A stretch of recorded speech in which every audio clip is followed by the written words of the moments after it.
আসসালামু আলাইকুম। সবাইকে শুভেচ্ছা পৌষ মাসের। সবাইকে জানাই আমার হৃদয়ের স্থল থেকে ভালোবাসা। এই পৌষ মাসের সবাইকে আমার আবারও হৃদয়ের স্থল থেকে জানাই যে আগমনী শীতের বার্তা। ঠাকুরগাঁও জেলার অন্যতম একটা সুন্দর ও দর্শনীয় স্থান নারগুন খেজুর বাগানে আমরা আজকে আসছি 3 বন্ধু মিলে। তো এই 3 বন্ধু মিলে আমাদের যে দর্শনীয় কিছু প্রেক্ষাপট আমরা দেখাবো, তার ভিতরে অন্যতম কিছু দর্শনীয় স্থানের ভিতরে একটা হলো নারগুন খেজুর বাগান। আপনাদেরকে সকলকে জানাই আমাদের শুভেচ্ছা 3 বন্ধু থেকে, এবং জানাই যে ভালোবাসা।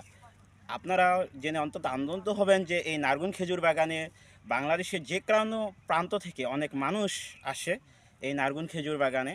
তো আপনারা সকলেই আসবেন এবং এই খেজুর বাগানের খেজুরের রস খেয়ে যাবেন। সবাইকে জানাই আবারও ভালোবাসা। আসসালামু আলাইকুম।